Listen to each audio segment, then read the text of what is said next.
because let's go over what theology is. So have you heard of a lot of ologies before? Anyone of you? Oh, before we do that, sorry, I'm backtracking. Let's introduce ourselves a little bit, okay? So introduce yourself. So your name.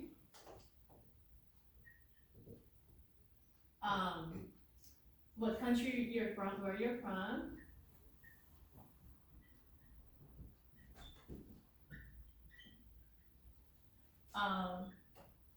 You know, married, not married, or yeah, if you want to. And then if you have children, if you, like what kinds of jobs you had before.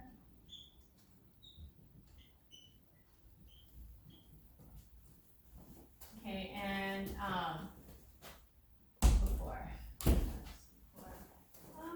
And then, what are your hobbies? And what is your bucket list? Do you know what a bucket list is? Yeah, good morning. Yeah, so we're going to introduce ourselves. What's a bucket list? Helen, you can tell us. Oh, your voice is gone. Yeah. Oh, okay, sorry. Okay, so a bucket list is something that you must do, like you think you must do before you die.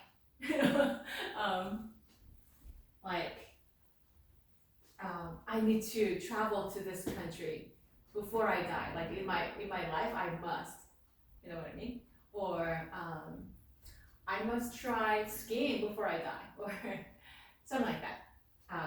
It's your wish list. I must have this. So let's talk about this. Your name, where you're from, what kinds of jobs you've had, hobbies, bucket list. Okay, so my name is Joanne Yoon, and you can call me Professor Yoon, Joanne. Okay, I was born in the East Coast, but I was raised in Korea. I was born in New Jersey, but I was raised in Korea. And I came out here during college years. And what kinds of jobs I've had. I was a school administrator before, like a graduate school administrator, language interpreter. I worked at a library. Volunteer coordinator for American Red Cross, and teaching. Teaching is one of my favorites. Yeah, I love teaching and seeing people learn something or grow. And yeah, recently I'm having like limited schedule, but before I used to take out my students, for like just eating and talking. That was kind of fun. That was really enjoyable. Yeah. My hobbies. Let's see. My hobbies, going away with my friends. I wish I could do more often. And movies. Good movies are coming out in December. Yeah, great movies like The Shift. There are other movies that are coming out. If I remember, I'll let you know. The Shift. And there are some other great movies coming out in December. Yeah, I love watching movies, especially with friends. Yeah, just drinking coffee with friends, walking, hiking, checking out nature. If I really have time, I love baking or making some delicacies. Yeah. And then my bucket list. You know what? I think I'm gonna fulfill one of these. I've traveled to many different countries, but I haven't gone to Europe yet. So my bucket list is go to Europe, check out. Yeah, I've traveled to Japan, China, and it depends on which part of China, right? Because it's so vastly different. I think I was in the southern. Hunan province. Where is it? Is it like a northwest, right? Is it southwest? Northwest. Northwest, right? South. Oh, southwest. Hunan. Closer to Nanjing than Beijing, right? Okay. All right. Geography all mixed up, but anyway, Hunan province. Yeah, I checked out Hong Kong. Let's see. Definitely Mexico. Let's see. Australia, Israel. Yeah, and I lived in Hawaii before, and it felt like a different country. I mean, there are similarities. I mean, there was like Walmart. There were like some, stores that I felt familiar with, but then it was a completely different environment. And I did not live in the Big Island. I was away, kind of more of a rural part of Hawaii, and so that was an experience. But my bucket list, I got to travel to Europe, and I want to take my mom, like my whole family, in an RV. I want to have an RV tour, maybe around the United States. There are some beautiful states in the United States, and I want to check them out. Yeah. Okay. Yeah. So let's go around. Do you mind? Okay. So could you introduce yourself? My name is Sayo. I'm from Sayo? Japan. Sayo? Sayo. Yes, Sayo. I'm from Japan. Which part of Japan? Nagoya. Nagoya. Center of Japan. My aunts used to live in Nagoya. Mm. Yeah. There's isn't there like a baseball stadium? Nagoya. Baseball? Baseball. Yeah. Yeah, right? Yes. That's how I remember, yes. Wonderful, wow. Kind of job. I was working at clothing store. Oh, clothing store? Yeah. And restaurant. Oh, Yeah. wow. What an experience. Sayo, right? Sayo? Oh, what does it mean? What does it mean, sayo? I don't know actually. Oh, really? It's for me. Alright, okay. Your hobbies? My hobby is photography. Oh, really? Taking picture, taking video. Oh, you're an Yeah. artistic person. Wow, maybe you can show us some of the pictures that you Picture? took. Yeah. I have a web blog. Blog, yes. My web Oh, blog. wow. Yeah. Oh, yes, you can share it with me. I want to check it out. And then I want to travel all over the world before I die. Oh, yes. Well, you're checking out the United States right now. Yes. Europe, Asia, yeah. Oh, another thing, I haven't gone to Africa either. Europe and Africa. So major continents I got to. Yeah. Oh, wow. Wonderful. Nice to meet you. Yeah. And how about you, Daniel? I'm Daniel from Korea.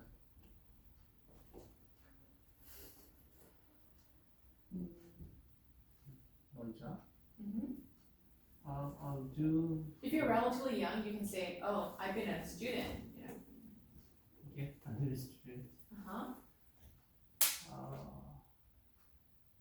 Hobby is now none of them. No, I don't have any hobby. Oh, you don't have any hobbies. Did you used to have any hobbies in the past? I used to play the bowling and wakeboard. Oh, racquetball? Wakeboard. What is that? Water ski. Okay. Water ski. Water ski? Water. Water ski. Oh, water skiing. Wow, like you're on a ski and then the wakeboard. boat actually pulls you. Yeah. That kind of thing. Wow. Hey, that's exciting. I can do jet skiing, but not water skiing. Alright. I can be in a boat, but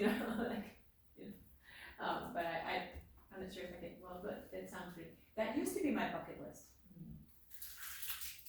Yeah, and parachuting, but no, not anymore. I'm good. I don't want to take that risk.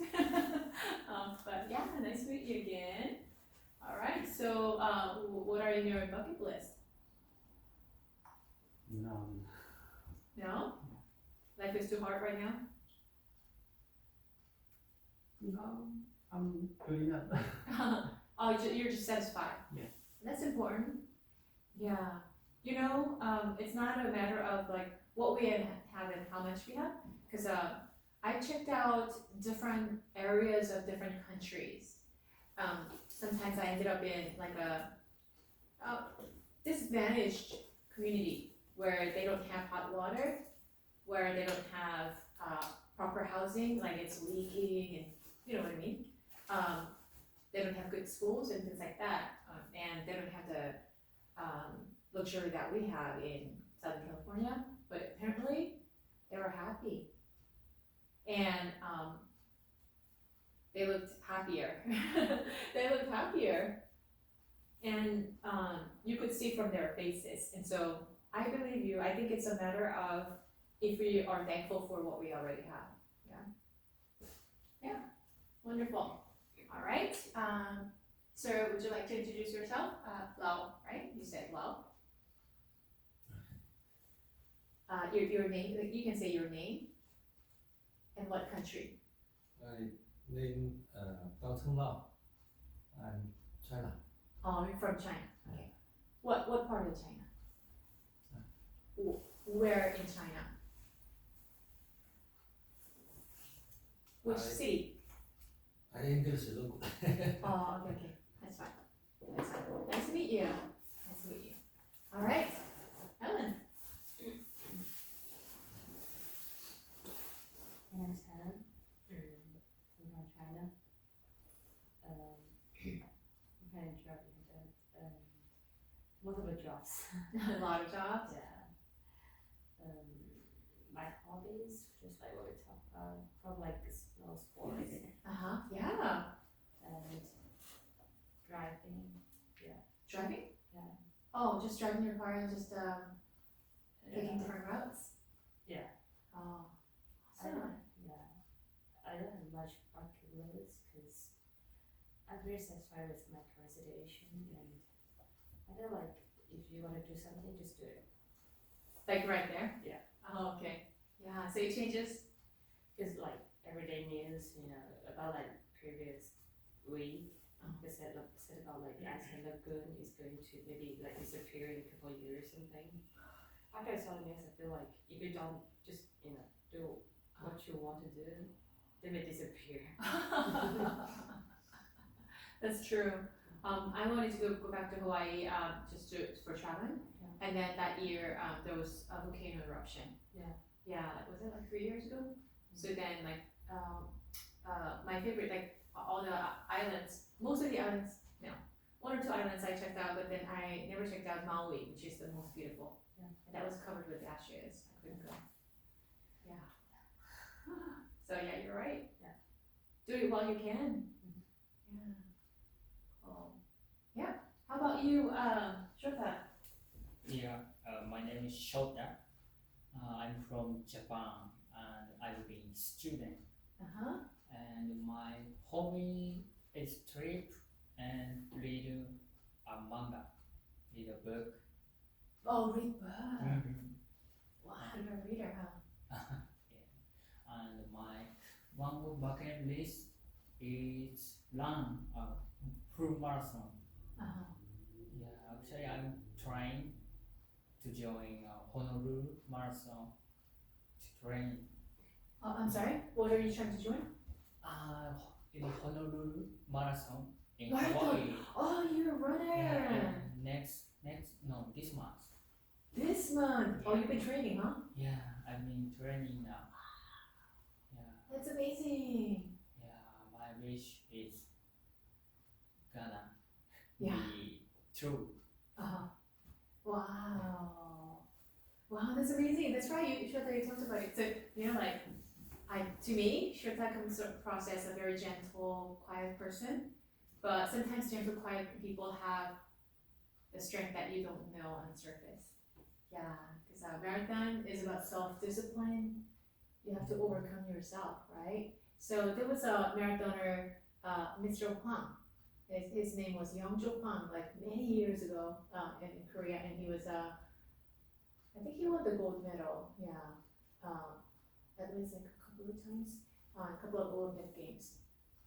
And he said that my worst enemy is myself. Yeah, because there are like so many miles, and then you just think to yourself, I'm gonna die. You know, I'm out of breath, and my muscles hurt, and like I can't do this anymore. My heart can't take anymore, and wants to give up, right? So there are points he said. There are, and this is not just him. All the marathoners kind of resonate with him. Like there are certain points where you feel like you're gonna die, and so then at that time, are you gonna give up because it's not worth it, or are you gonna push yourself? And it's not like, well, don't die, you know, like it's better to save your life, right? But it's oftentimes not your body telling you that you're gonna die, but rather it's your mind. So that you have to overcome your feelings that you might die, right? And then you have to talk to yourself, and then you overcome that stage, and then so go to the next phase, and it's easier. And then there's another point where, and then so oftentimes they practice every day. Do you practice every day? Yes. Yeah. Wow. Talk about self-discipline in your work. You know, like you have other things going on, right? And then how do you find the time? How do you find? Yeah, how do you find the time? I'm making time to cook. Okay, so you don't cook. Yeah. And how else do you make time? Pardon me? How else do you make time? How do you make time? Like, yes, so a number of things, right? You don't cook. What other things do you do to make time? Next time I don't take time every housework. I don't take time to housework. Oh. Yeah. Instead of my training time. Oh wow. Yeah. But eventually you have to take care of your house. So like, how do you manage? Just cramming in one day. I make less than time. Time to Do it quicker. no, rest time in week, a month. Mm-hmm. Make less the time. Like Usually- schedule yourself. Schedule. Yes. So Schedule. usually I'm cleaning my room in a week, but I don't take it. I'm cleaning in couple of weeks each time. Oh, okay. So you schedule yourself. Oh, that's wonderful. Yeah, I want to learn from like each one of you, because you know I need to learn how to balance my life. So I'm trying to learn from you guys. Yeah, wonderful. So your hobbies or bucket list? Me? Yeah. Me? Yes. Oh, sorry. I So thought I'm talking. oh, okay. So marathon is your bucket list? I'm gonna run Yeah. marathon. Yeah. That's my one of bucket list. Yeah. Okay. Yeah. And do you have any hobbies, like, or is running your hobby? Trip. Trip. Oh, travel. That's right. You told me. Great. So what countries have you visited? Here, US, Of and course. Canada, Canada. some of Europe, Australia, Yeah. some of Asia. I like Vietnam. Vietnam. Yeah. Oh, you liked it. Yeah. Oh, what did you like about? They have good mind to respect the others. Actually, respect. like Asian, Yes.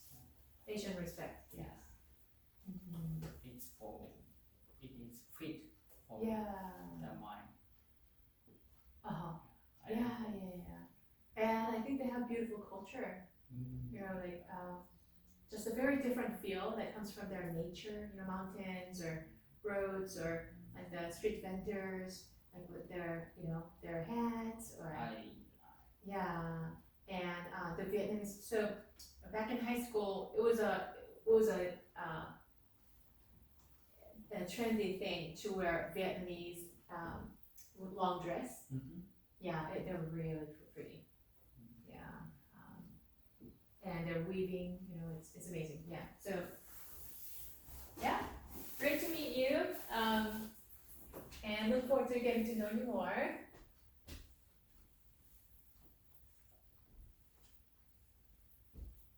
Okay. Alrighty, so let's start with Genesis 1. Actually, this is also in your book. Yeah. So, study of theology, just to give you some definition. Theology.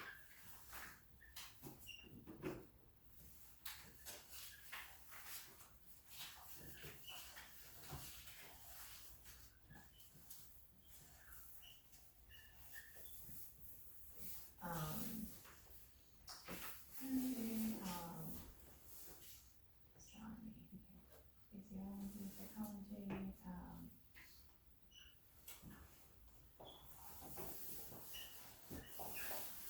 so what's common in all of these 4 words?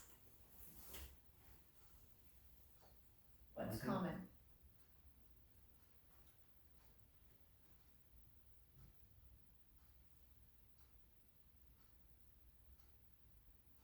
So something ology, that's common, right? Theology, zoology, psychology, physiology, right?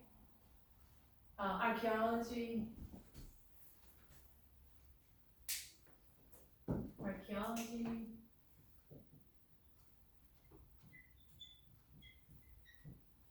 Alright, so all this ology, what does that mean?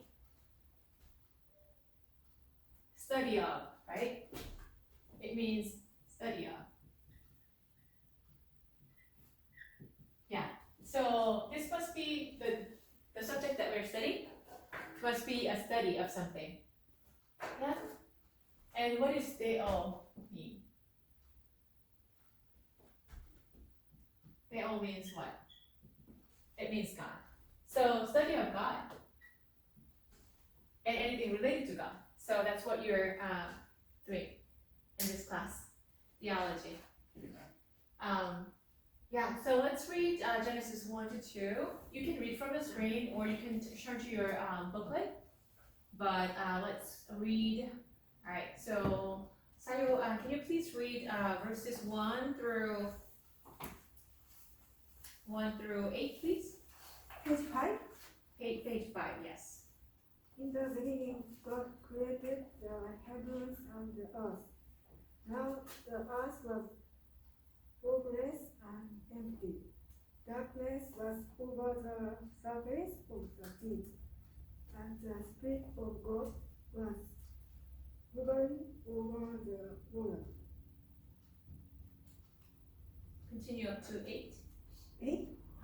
So 3 to 8, continue. And God said, "Let there be light," and there was light. God saw that the light was good, and he separated the light from the darkness. God called the light day, and the darkness he called night. And there was evening, and there was morning, the first day. And God said, "Let there be a gulf between the waters to separate water from water." So God made the gulf and separated the water under the gulf from the water above it. And it was so. God called the gulf sky, and there was evening, and there was morning, the second day. Yes, thank you. And God said, "Let the water under the sky be gathered to one place, and let dry ground appear," and it was so. God called the dry ground land, and gathered waters he called seas. And God saw that it was good. Yeah, so up to here, what do you see? So this is called the Bible. and there are different translated versions. And the version that I actually put there is NLT, New Living Translation. Yeah, so here's the Bible. The Bible is divided into mainly two books. So the Old Testament, is thicker, and then there's New Testament. So let's see. Yeah. So Old Testament and New Testament. So Old Testament is before Christ. New Testament is after Christ. Yeah. So do you know the year? What year are we living in? It's coming to an end, right? Yeah. Which year? 2023. So the birth of Christ actually started AD. So AD and BC, right? Yeah. So BC is before Christ. AD means ad dominum, I believe, and that means after the birth of Christ. So it's really interesting that. Yeah. So it's really interesting that although not everyone believes in God or Christ, we're still living according to that calendar. And Sunday is a day off for most people, right? Most companies don't require you to work on Sundays. Yeah, isn't it interesting that we're going to read about that too? In Genesis chapter 1, they talk about, the author talks about the fact that God set aside the seventh day, saying it's a day of rest. Yeah. So the calendar year actually reflects that. And we're reading from Genesis, which is the very first book of the Bible. Yeah, Genesis means what? It means the beginning. It means the beginning. Yeah. All right. And what are you seeing here? The repeated word is that, God spoke and it came into being, right? Do you wish, like when we were little, like we dreamed about kind of several things, right? When we grow up, some of us wanted to become like a prince or princesses, right? Some of us wish that if we said something, it would magically happen, right? But we don't necessarily have that power. But God actually spoke, and there were things happening, right? So, in the beginning, what does it say? The verse 2 says, "Now the earth was formless and empty."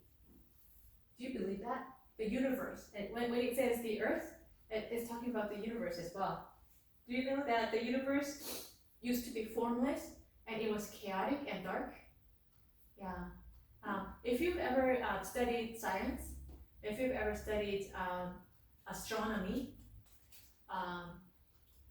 or any related scientific fields, you will come to realize that the universe was formless and it was chaotic and dark.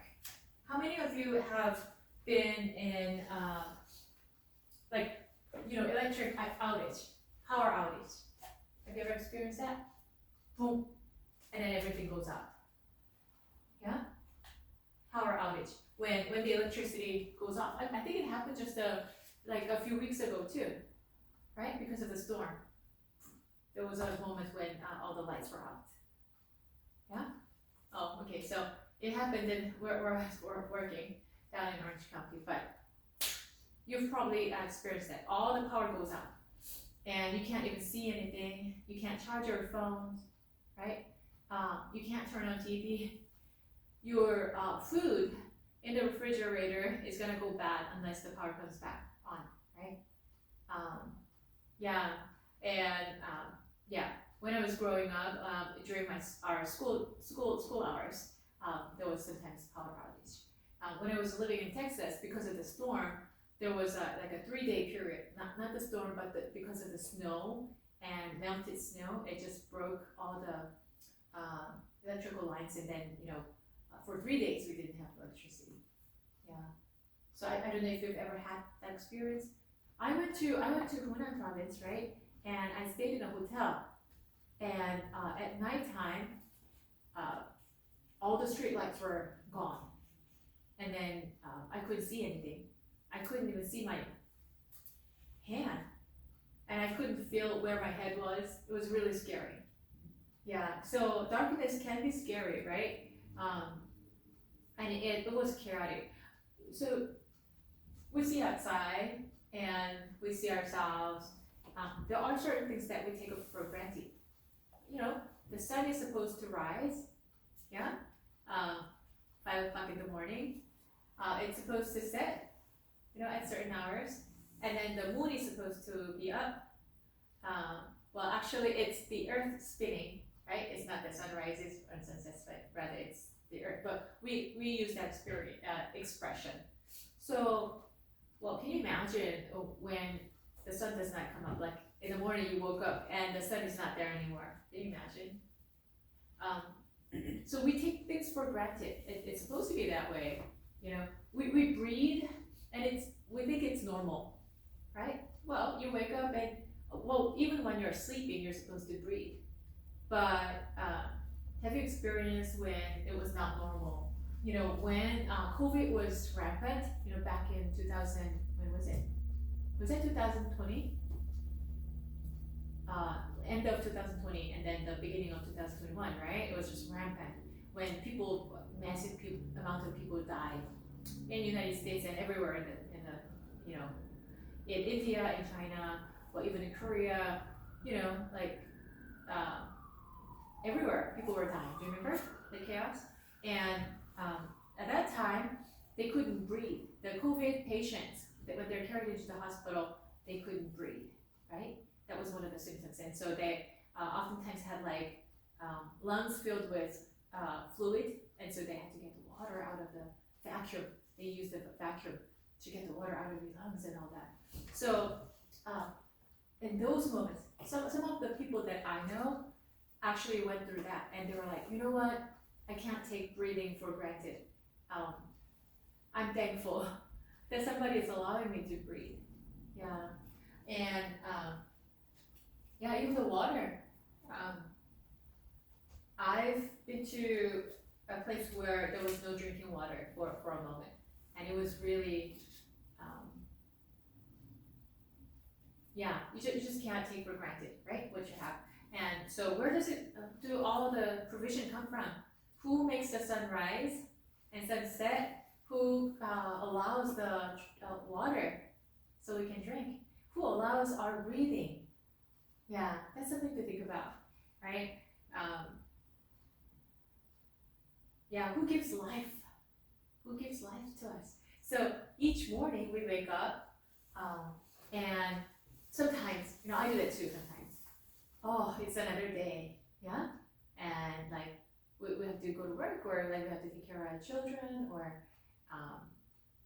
there are many things like, oh, I have to take care of this problem, right? There was a movie, because I love movies. There was an old movie, and I'm forgetting the title of it. It's about a blessing. And this guy, this man, who is, he's a very good person. He was born in a country little town, and he became like a little manager for, it's not even a bank, but I guess a loan company, right? And he tries to be good to people.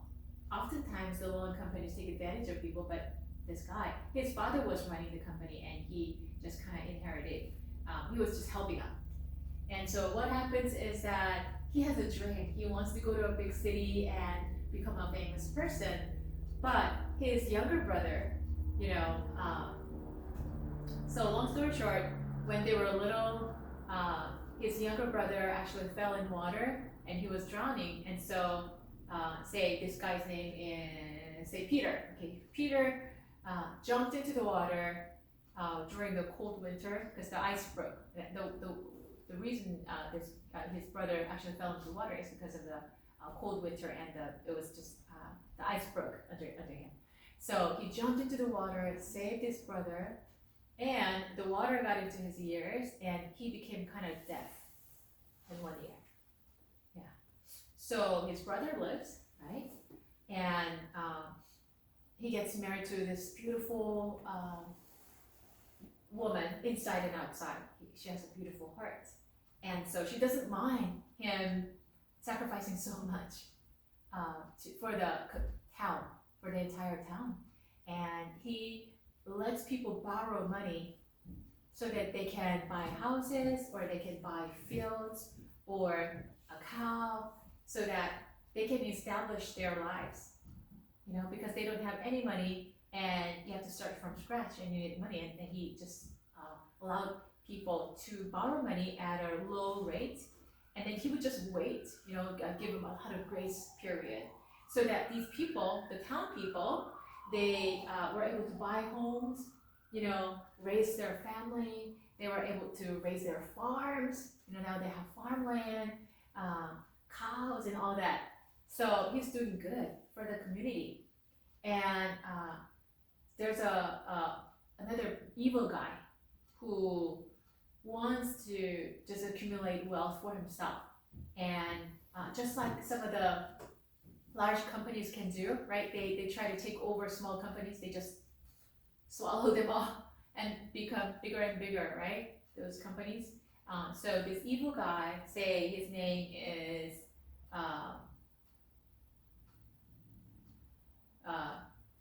Rob. Rob comes, and then he tries to take over. So like he loans money, you know, lets people borrow money, and then he makes the interest rate so high. And so if you can't pay back, then I'll take your home. If you can't pay back, I'm going to take your shop. I'm going to take your money. So people are being taken advantage of because of him. So this little guy, you know, what did I say his name is? Yeah, I'm forgetting. Gosh. Okay. So that say Rick. Okay, Rick tries to save people from that. So come to my office. I'll let you borrow money, and then don't go to him, because I'm gonna let you borrow money at a low rate, and then also you can have grace period. But people have turned to him because, like, you know, Rob has better strategies. Like, if you come to me, then I'm gonna give you this kind of benefit and that kind of benefit. So people start to actually, you know, go to him. And then this guy is trying to take over Rick's company too. So he's like fighting that. And so he just got married to this beautiful girl he grew up with, say Mary. I think her name was actually Mary. But anyway, Rick says, you know what? So they're on a honeymoon. So they're so poor. They're doing good for the community, but they're so poor. They have this little car that's like making a lot of noise, but they're going somewhere. Like, let's go for a honeymoon. And he saved so much money for the honeymoon, and then he sees people running to his company, just crowding in. What's happening? So there was a crisis where people need to have that money, their money back or whatever. And then so it's in crisis. If he doesn't stop and take care of that, the company is gonna go down. So he gives up his honeymoon, and Mary is like, okay, where are you going? And he goes and takes care of the emergency. And then it becomes like nighttime, already like day one of marriage. He has crisis, and then so toward the end of the day, somebody calls and, you know, okay, so Mrs. Rogers is calling. Who's Mrs. Rogers? Like, I'll take the call there. Mrs. Rogers. Oh, that's my wife. Okay, so he takes the call, and she's like, instead of being so mad at the fact that they can't go on a honeymoon, he spent all the honeymoon, saved the money to take care of the crisis, to help the people. And she's like, honey, come back, come home. And then there's like a house that is totally, it's subject to demolition because it's been there for a long time. It's already falling apart. they used to play there.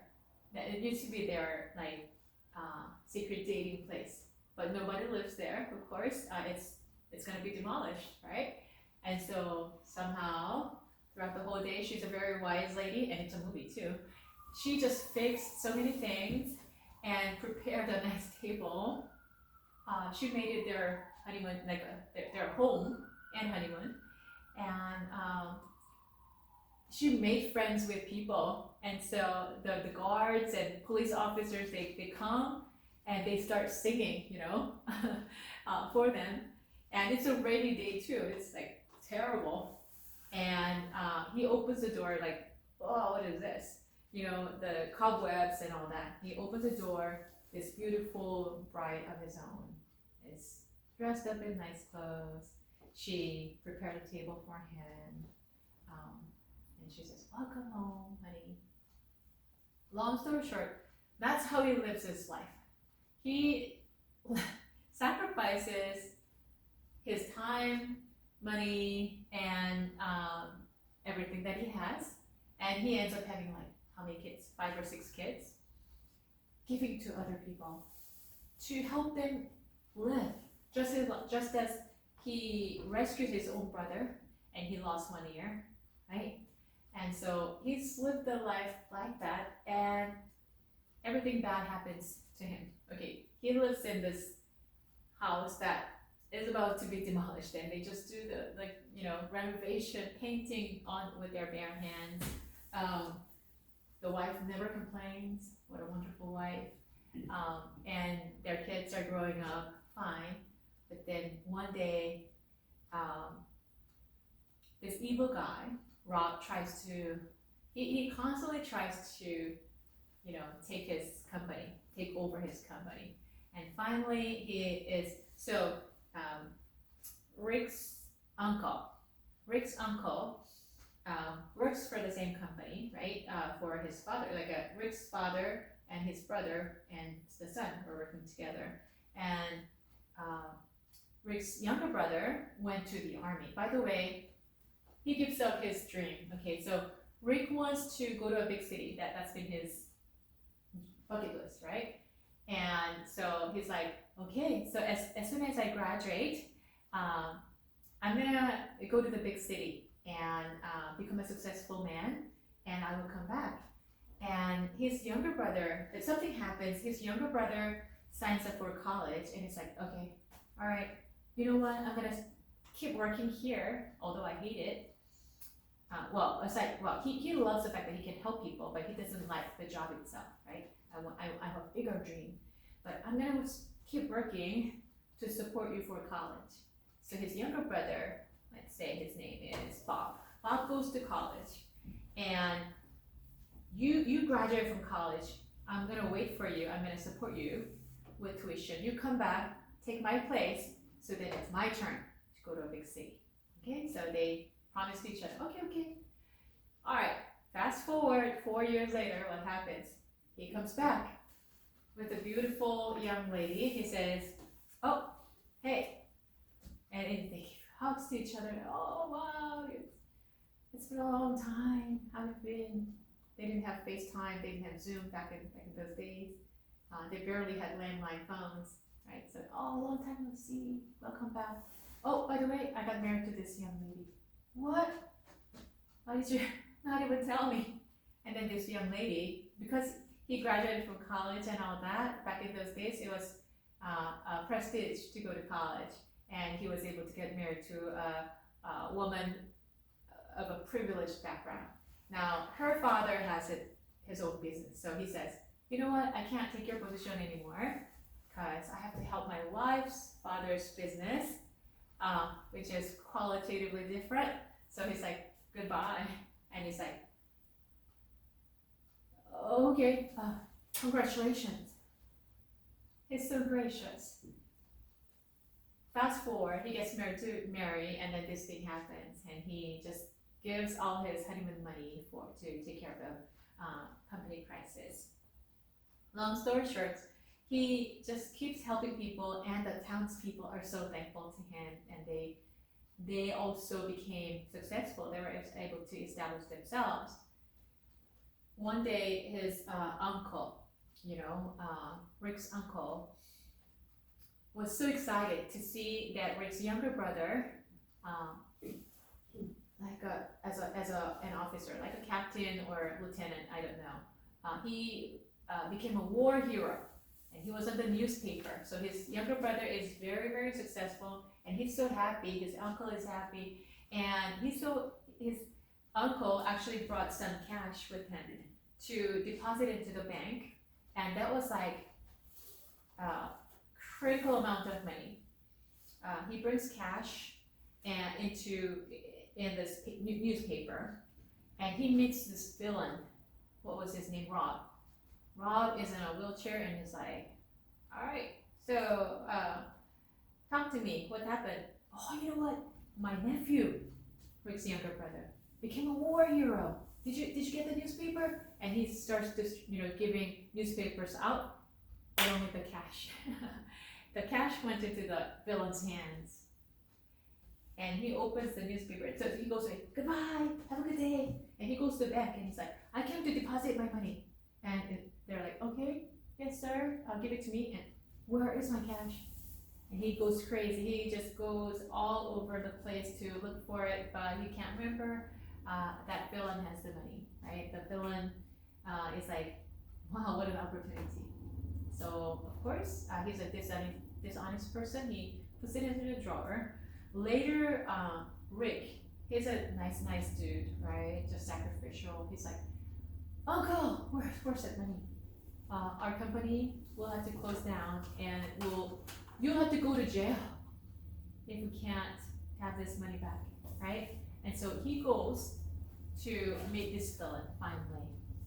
Rick goes to meet Rob, and Rob is, "Okay, now the opportunity came. Like, didn't I tell you to give up before so many times, and you never gave up? And now you're about to go to jail, so give up, right?" And so and on top of that, the devil Satan is speaking to him. God speaks life into people. Satan speaks death into people, right? So villain Rob says, "You know what? You don't have anything? All right, how about your life insurance? How much is your life insurance?" It's like, "Oh, 20 grand. But so we're talking about like 60, 70 years ago. Yeah, at that time, that was a lot of money, right? More than 10 times. And it's, so if you die, you can get that money. Your wife can get that money and take care of your business." He gives an idea. If you die, you're gonna get that money. So you living your life as a living person is not worth, it's worth less than when you die.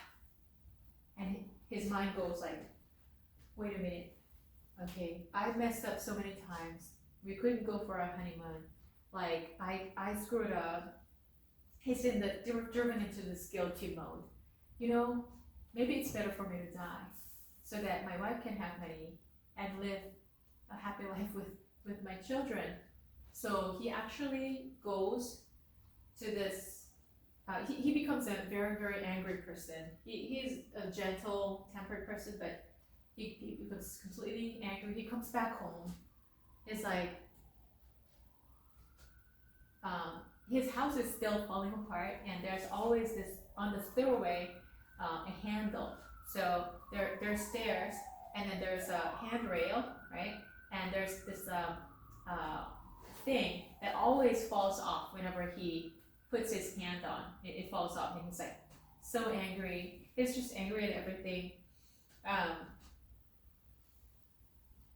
And his wise wife noticed something's different about him today, and she tries to calm her children down, and he's holding this youngest baby, and he's crying. Long story short, he leaves everything. He goes out. He doesn't come back, and his wise wife calls the cop. He calls the entire community and asks them to pray for him. Pray for Rick. He just left home. I haven't heard back from him. Please pray for him. And so the entire community started praying for him. God saved his life. God, please help Rick. And Rick goes to the ocean side. Is that a river? I don't know. I think it was an ocean. Goes to the bridge, and he's about to jump off because he thinks that if he dies, the problem will be solved. The money will be there. So he's about to jump off the bridge, and guess what? People have been praying, right? God has sent an angel. So God knows Rick very well because do you know what? God created each one of us. He knows us very well. Yeah, he planned on us and he knows us very well. He knew Rick very well, and he knew that Rick would forget about dying or committing a suicide if he needs to help somebody. So that's what he does. God is so wise. He sends an angel, and Rick is about to jump off the bridge, and this guy jumps off and falls into the ocean water. And he's like, help, help, he's drowning, right? And then Rick goes like, what happened? I gotta help him. Just like he had to help his younger brother when he was little. He takes off his jacket, he jumps into the water, and he rescues this guy. Brings him out to this, there are like a guards, around, and there's like a, what do you call it, little office where they spend the night, and he brings him in. And this guy, who is actually an angel in disguise, angel second class, he doesn't have wings yet, or whatever that means, it's a movie. So he's all wet, and he's like, all right, so take off your clothes, let's turn on the heater, and he tries to really take good care of this angel, thinking that he's a guy, right? Ooh, and then, long story short, so his life was saved. He missed the moment to commit suicide. And so he's like, okay. And then the angel asked, okay, what's going on? And Rick asked him, what happened? What's going on? Why did you throw yourself there? He's like, oh, I tried to save you because you tried to commit suicide. So I jumped in so you would have to help me. And he goes like, what? Who are you? Anyway, long story short, this angel says, what do you wish happened? And Rick says, I wish I were not here. I wish I did not exist. That's better for everyone. That's better for my wife. That's better for everyone.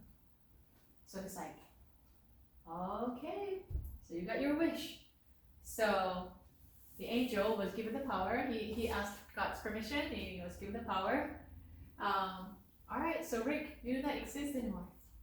So it goes back to the situation where Rick was not there anymore. Rick was not born. So then immediately he brings this guy to a tomb site. His younger brother, I think his name was Harry or something, Harry's tomb, because at the age of, whoa, this is my brother, what happened to him? And he goes like, oh, you know what, because you were not born, nobody could save your brother when he drowned in the water, so he died at the age of 9. And then he goes out to the street, and then there's Mary. She comes out of, I think like a library or somewhere. She was working, and she looks at him. He goes like, Mary, Mary, and then she screams and she runs away. Why? Well, you were not born, so she doesn't know you, and because you were not born, she did not get married. She's an old maid now. So like everywhere, and then he goes back to his town. Now the peaceful town, supposedly. Now everywhere it's bars, like what do you call the casinos? Everywhere casinos, drinking place, red light district. And there was a woman that Rick had saved. One of his friends that he grew up with, she became a prostitute.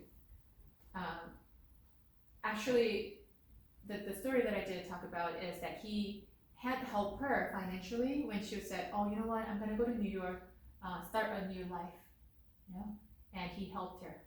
And so she went to New York, and I think she became a successful either fashion designer or something like that later, right? But because you were not there, nobody could help her. She became a prostitute, and she screamed and yelled as, you know, guys actually mistreat her.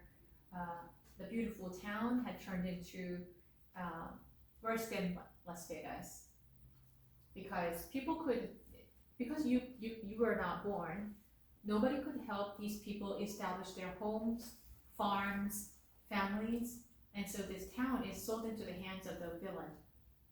Rob had taken over, and all the casinos and drinking places, red light.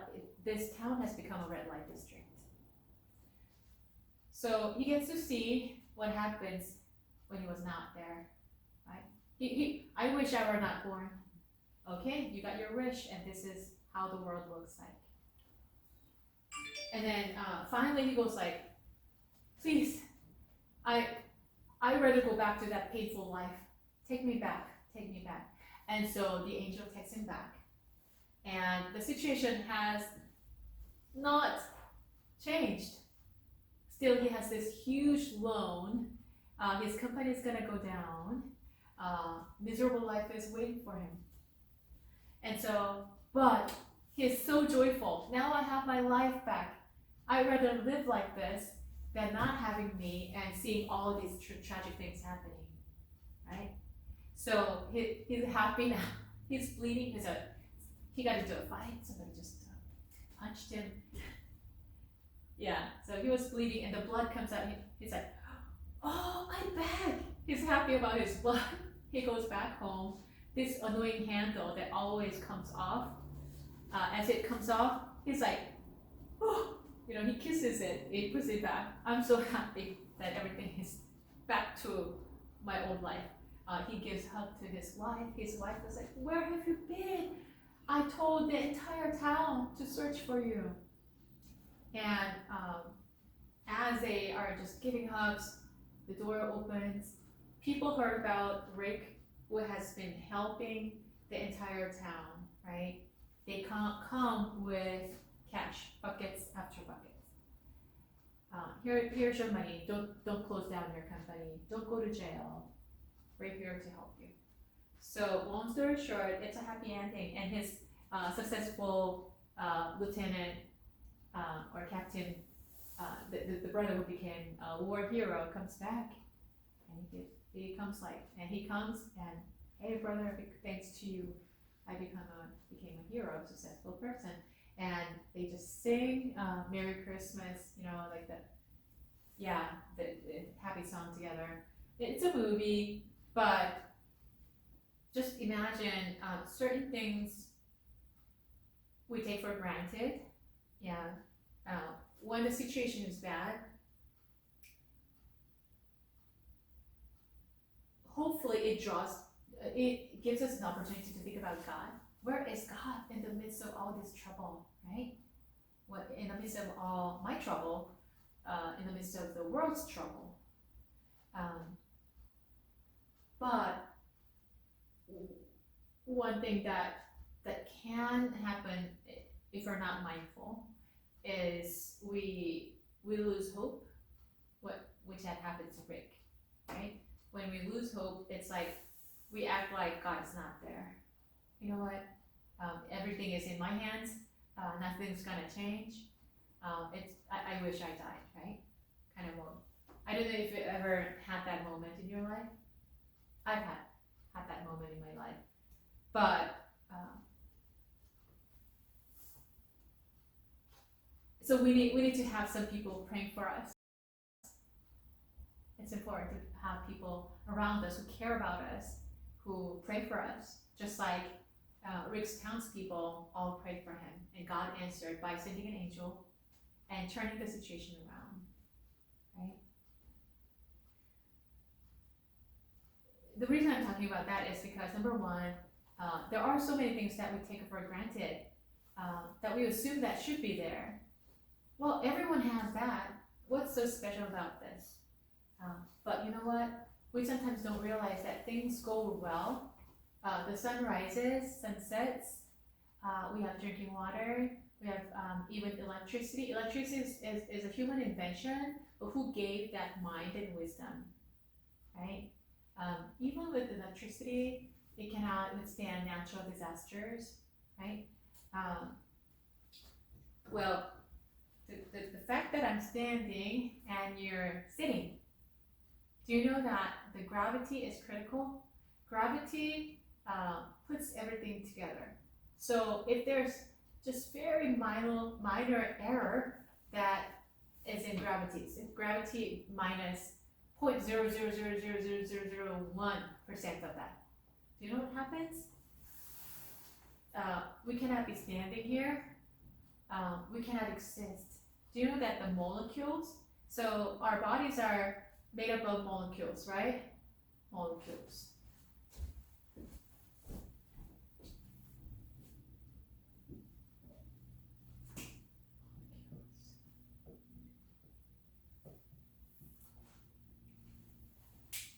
And the chairs and the desk, they're made up of molecules. So how is it that we have solid things like this? How do you have your body? How do you have that camera? How do you have that clock? It's because there's gravity. The gravity is holding everything together. So if there's something that goes wrong with the gravity, even just a little bit, we fall apart. We don't exist anymore. The earth does not exist. Things do not exist. So and do you know what? If you study science carefully or in depth, all the things that are, we're living in a fine-tuned world, including gravity, and that gravity is generated by the distance between this planet and other stars, right, in the solar system. Do you know that? Right? If the distance, there's a little bit of error about the distance, then we fall apart. We either clash or we fall apart. So, and then anybody who has done in-depth scientific study, knows that there's a law of this. I'm forgetting the exact name, but the law of disintegration.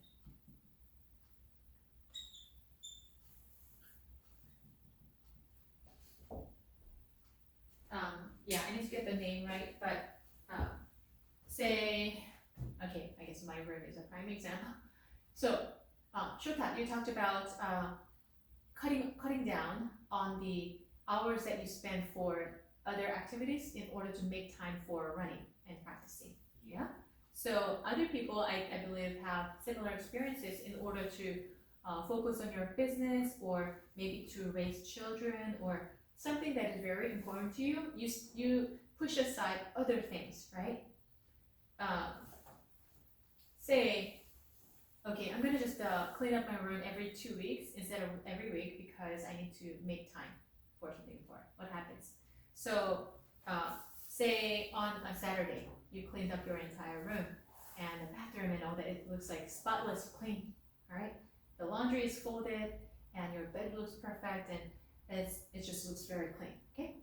So what happens, Sunday goes by, Monday goes by, Tuesday goes by Wednesday what happens? What do you see? Is that still spotless clean?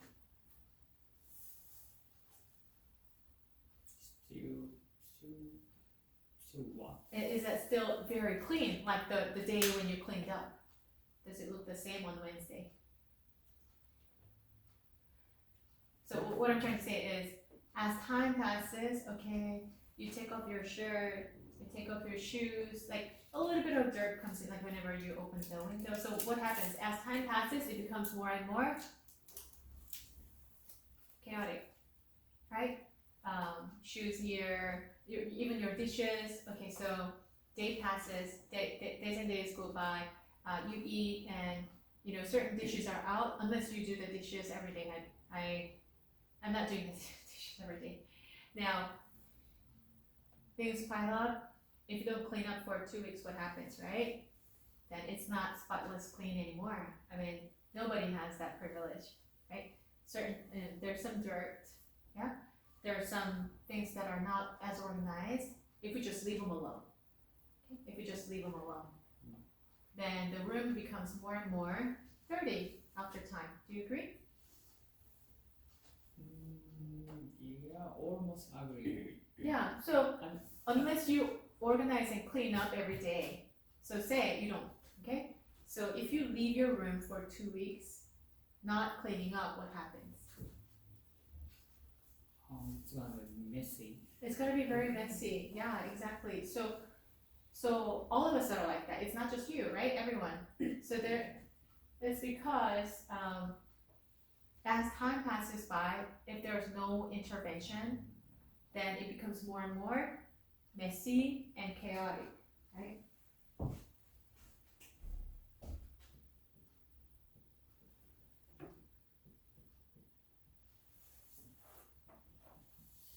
Yeah.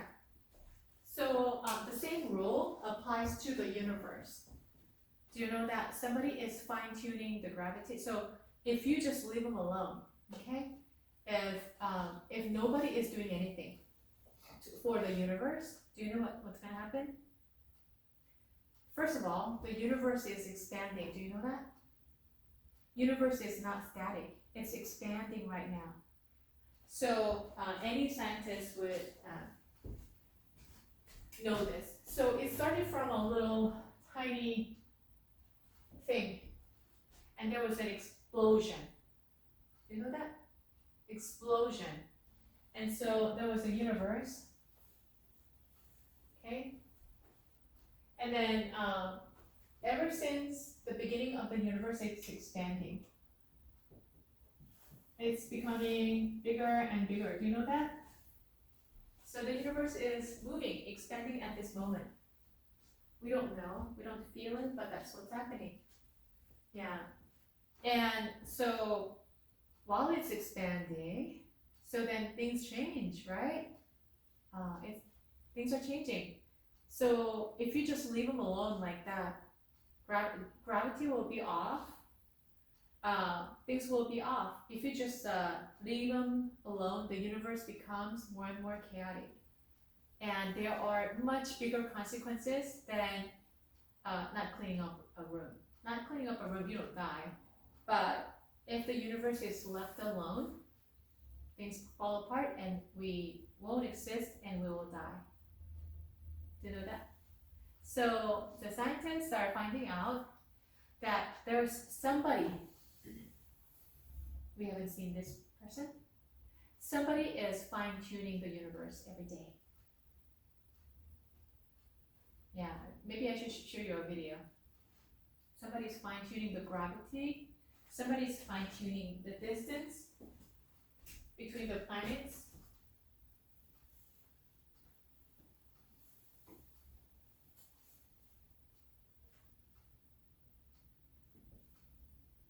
Yeah, so yeah, it's fine-tuning, somebody's fine-tuning the universe. Somebody's providing oxygen,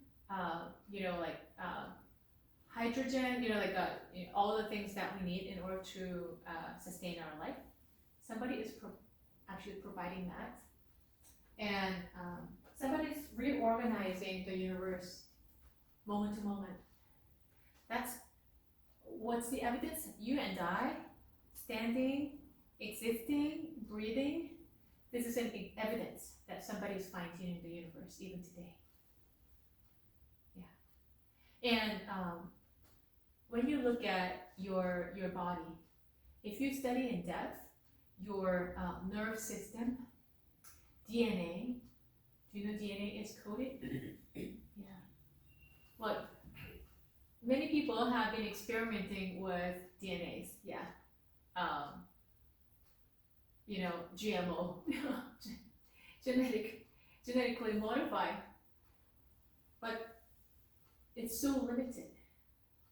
It's so limited. We cannot create life so far, okay? And if they exist, they die shortly after, right? They don't have sustainable life, and they can't give birth to another life. Although we are living in a very, very different and technologically advanced era, still there are so many limitations. But do you know that every person being born, they have different fingerprints, even the monozygotic twins. I had friends who are twins, who were born at the same time, of the same gender, and we can't even tell because they look alike exactly. They had same red hair, same freckles, white face, and pale face, and their body shape and everything is so exactly the same that people can't even tell. Their teachers are always confused, okay, because they're in the same grade, right? Are you Alicia or are you Rachel? They always have to ask. But even the twins have the same, different fingerprints. Yeah. Their brains are created differently. Yeah. They have slightly different genetic composition. How can that be created by chance? Rolling of the dice. People who don't believe in God say, or the creator, God the creator, say, it's roll of the dice. You roll the dice and you happen to be born by chance. We're born with certain personality, genetic composition, with certain inclinations by chance. It's an oxymoron. It's very hard to try to prove it that way, that we were born by chance, that everyone is a chance. You're one of the statistics. I used to believe that. But you know what? Everyone is planned, handmade. Your genetic composition is not by chance. Somebody had a mastermind to plan on you. Even if your parents say, oh, you're an oops baby, sorry, we never wanted you, but you were born by accident. To our parents, it might be an accident. But you know what? God had planned on you. People around you might say, you know what? You're not very significant, whether you are there or not there, it doesn't make a difference. Some people might say that, but you know what? God thinks of you very importantly. Why? If you ever created something, say, I don't know if you've ever done pottery, if you've ever done a model house, architectural design, 3D design, if you've ever made something, yeah? Isn't it precious to you? You keep it for a long time, right? Although it might not have any commercial value, you keep it for a long time just because you made it, you planned on it, you designed it, right? Say your artwork. Well, some professional artists might say, oh, okay, it's an amateur artwork. But to you, because you thought about it, you put your effort into it, you handmade it, it's precious to you, you keep it in the closet probably for a long time. God created each one of us. He planned on us, He made each one of us. So to Him, we're precious. Yeah. And this guy, Rick, in the movie, forgot about the fact that he was so precious before God's sight. He was so taken over and overwhelmed by the situation, and he forgot the fact that he was a precious child of God.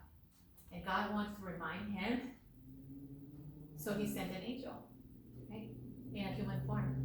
And He lets him see, you know what, I understand. The world is evil. There are evil guys trying to mess up your wonderful heart to help people, make the whole town better. There's another, the evil that exists in the world. However, still I'm in charge. And you know what? When you sow in tears, you're gonna reap with laughter and joy. It's not in vain. Your work is not in vain. He wanted to teach him. So, just going back to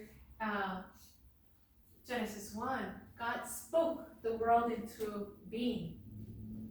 All right, how is it possible? God says, let there be light, and there's light. He says, all right, let there be both in the sky. Let there be water. Let there be vegetation, animals. And then he says, and then it comes into being. Oh, it sounds like a fairy tale. It's not. When God says, okay, so this is called red from today. It's going to be called red. He's all powerful. Although he honors, he wants to allow human beings their self-will. He's given us self-will. He doesn't twist our arms to make us do something, but rather he wants to give us free choices. Okay, so you can choose good, you can choose evil, you can choose me, or you can choose the world. You can even choose not to believe in me. But you know what? Know that I'm the all-powerful God in the midst of the circumstances, and I want you to come back to me. I want you to know me. I want you to come back to me. That's what he's saying to each one of us. Yeah, let's just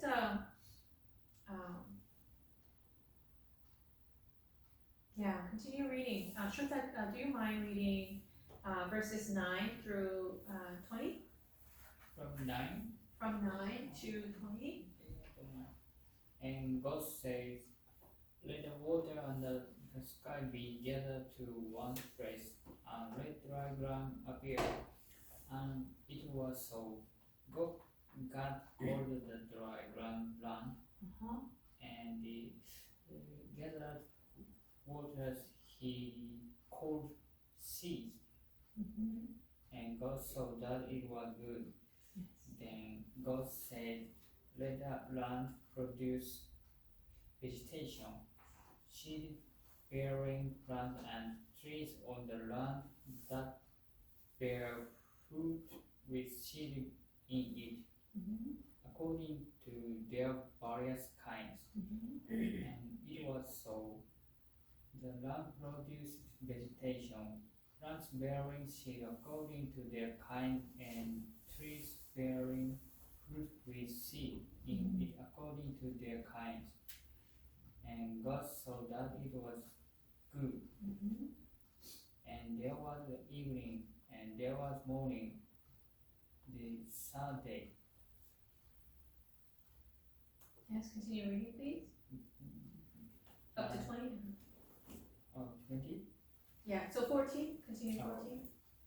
And God said, let there be light in the fall of the sky to separate the day from the night, and let them serve as sign to mark sacred time, and days and years, and let them be lights in the fall of the sky to give light on the earth. And it was so. God made two great lights, the greater light to govern the day, and the lesser light to govern the night. He also made the stars. God set them in the part of the sky to give light on the earth, to govern the day and the night, and to separate light from darkness. And God saw that it was good. And there was evening, and there was morning, the fourth day.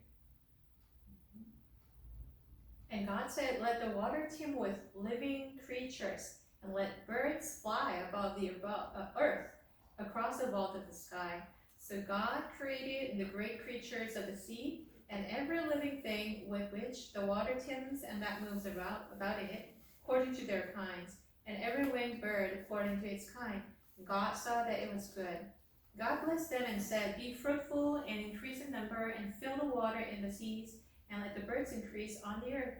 And there was evening, and there was morning, the fifth day. And God said, "Let the land produce living creatures according to their kinds, the livestock, the creatures that move along the ground, and the wild animals, each according to its kind." And it was so. God made the wild animals according to their kinds, the livestock according to their kinds, and the creatures that move along the ground according to their kinds. And God saw that it was good.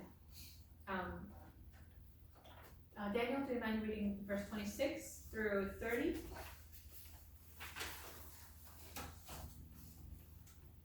And God said, "Let us make mankind in our image, in our likeness, so that they may rule over the fish in the sea and the birds in the sky, over the livestock and all the wild animals, and over all the creatures that move along the ground." So God created mankind in his own image. In the image of the God he created them, male and female he created them. God blesses them and said to them, "Be fruitful and increases in number. Fill the earth and Subdue it. subdue it. Rule over the fish in the sea and the birds in the sky, and over every living creature that moves on the ground." So God said, "I will give you every sea bird breeding plant of the face of the whole earth, and every tree that has fruit with seed in it. That will be yours for food, and to all the beasts of the earth, and the birds in the sky, and all the creatures that move along the ground, everything that has the breath of life in it. Continue. Give every green plant for food," and it was so. God Yes. saw that he had made it, and he hadn't made it was very good. And there was evening and there was morning in 6 days. Yes.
I'm studying that paper. There are words.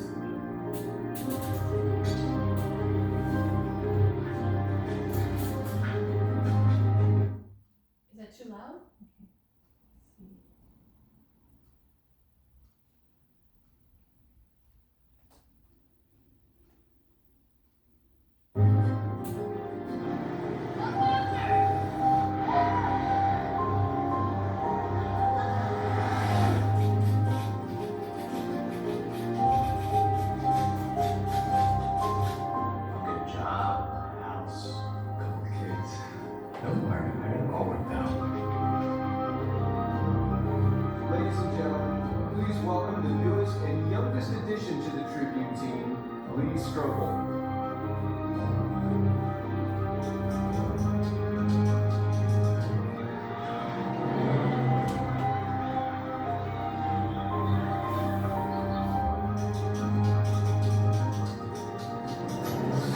It is my distinct pleasure to honor one of our own for his nationally acclaimed Ford Pinto investigative series. Lee, your work has given justice to families across the country and peeled back a corporate cover. So I present you with the Len H. Small Memorial Award for Community Service Journalism. And congratulations on your promotion.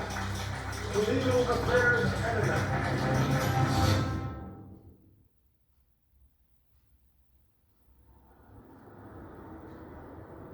Thank you, Mr. Cook, for the award, for the promotion, mostly for the promotion. The only way to truth is through facts. Facts are our greatest weapon against superstition, against ignorance, and against tyranny. Now, I learned those words from my mentor, Mr. Ray Nelson. Everybody, let's let him hear it, huh? Now, you all know Ray, he's a legend in the business, but to me, Ray, you've been more like a father, so thank you. Thank you, son. Most importantly, I owe this honor to my beautiful and very patient and very pregnant wife, and to my favorite little lady, Allison. I love you both more than you'll ever know. Yes, sweetie. Now can we eat? Yeah! I'll bring to that. Thank you. I got popcorn. Ooh, well then. Of course she finds the biggest word on here. Asparagus? What? That is a big word. Not for a girl who's lost a tooth. Oh, okay. Big I'm girl. so impressed. Big girl who didn't eat her dinner. Full. You're full. Is that right? Are you gonna tell me you're hungry when we get home? Alright, I'm gonna give you dessert if you eat one more noodle. That was easy. So you just have to fry it for a little bit. We done? Show me done. There's still spaghetti in there. Swallow that. Take this, go. Good work. You know, I'm feeling pretty good about myself. Yeah? Mm-hmm. How's that? I am married to a published author. It's very impressive. Mm-hmm. Isn't it? Mm-hmm. Proud of you. Thank you. Love you. I love you. We went on to you. Mm-hmm. Sweetie, Adam, what is that? Are you choking? I think she's gonna be Al, okay. come on. Hey, sweetie, just breathe on me, okay?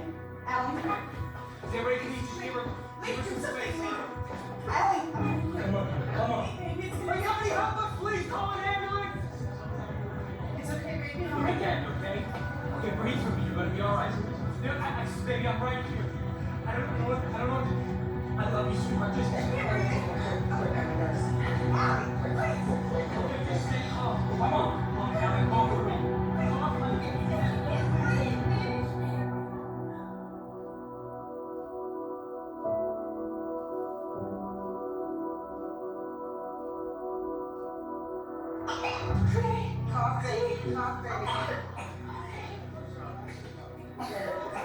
She's coughing, she's fine now, she's fine. Thank you so much. Thank you, thank you. I don't know where baby. You don't have to thank me. I'm a nurse at Mercy Hospital. She's gonna be fine now. We're so lucky. Well, it's not luck. It's Jesus. My husband and I went off to another restaurant tonight. Someone told me I need to be here. Wow, thank you. Leslie, Alfie Davis. I'm not gonna forget you. God bless you. Just keeping it interesting, huh?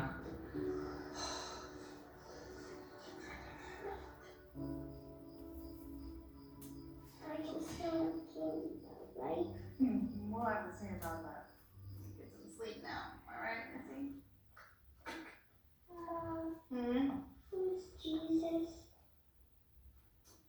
Jesus was a man, great man, and You know, we've talked about God, right? You know how mommy and daddy read you stories at night, fairy tales that you like. So believing in God is kind of like that. It's really nice stories. But we are atheists. Atheists don't believe in God. What do they believe? They believe in what's real, in what we can see, what we can touch. Like what? Oh, like this? Well, I guess I'm an atheist too. Some sleep booger, okay? There's Barry. There you go. Fudge Bob. Alright, sleep good, I love you. Daddy, Yes, love. good night.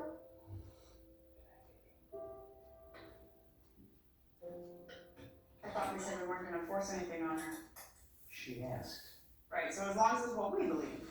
Are we really gonna go around on this again, Les? I guess so. Babe, I am grateful for what that woman did tonight. Obviously. But it's a coincidence. It didn't mean anything. How can you say that? She was going to another restaurant and something made her come to ours. You think that means nothing? I know it means nothing. Can I tell you what it means? It means that we would have lost Allison. If that woman hadn't been there, we would have lost her. Our whole world would have changed forever. Yes, but it didn't. Okay? We're all okay. Everyone's okay.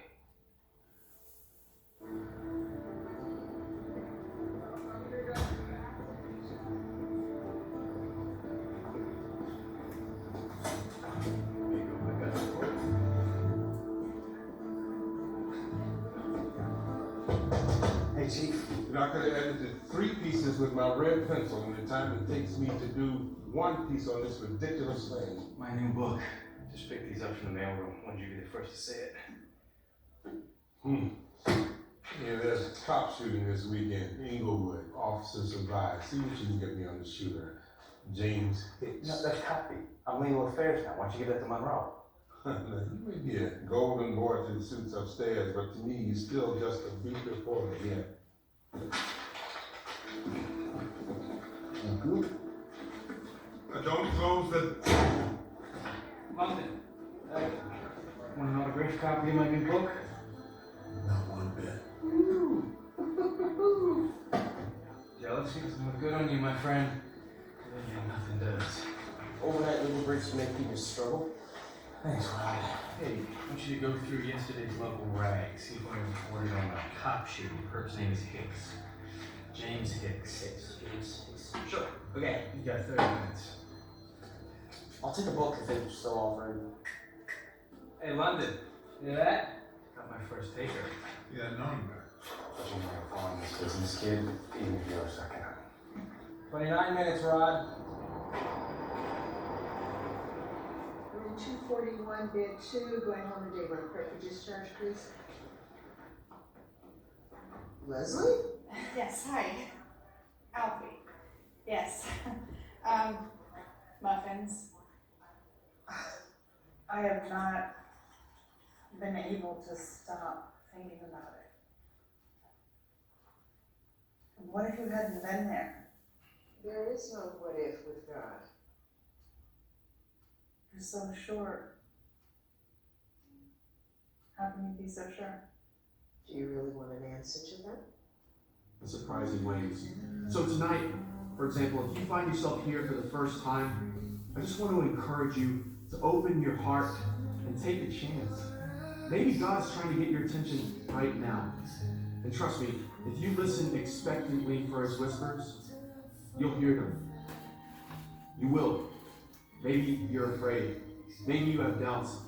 Maybe you've felt something missing in your life and you don't know quite what it is. That's fine. God is patient.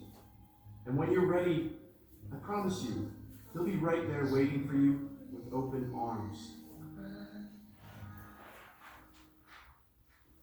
Hey.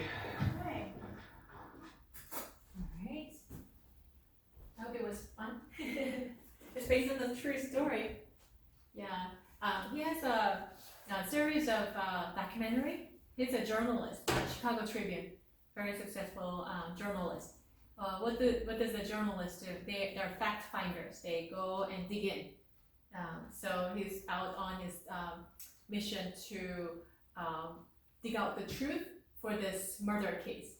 Not a murder case, but shooting. You know, somebody shot the police officer, right? And he's trying to find the facts to let the public know what the truth is. So that's the kind of job he does. But I will continue another time. So let's close with a prayer. Heavenly Father, we thank you so much for giving us time, giving us life and breath. And thank you for creating each one of us according to your wonderful plans. May your plans unfold in our lives, and may you speak to us continually throughout this week. May you keep and protect and guide each person in this class. Lord, bless each one of them. Lord, and Lord, let this be a day of joy and overcoming and enjoying your presence. We thank you, in Christ's name we pray. Amen. All right, so we'll see you next week.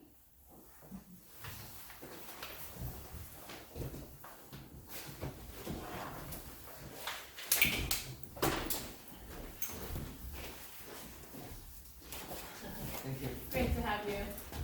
Thank you. Have a good day. Thank you. Next week. See you next week. 피곤했어요?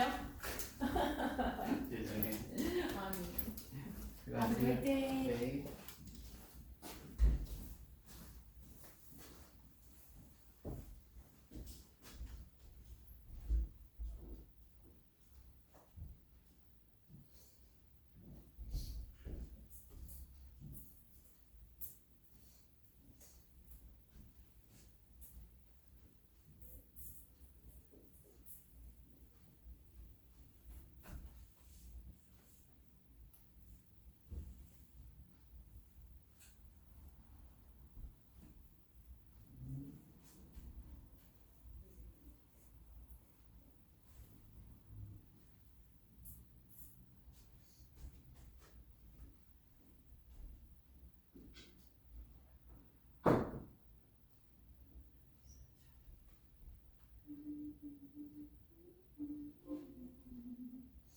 잠이 들어요.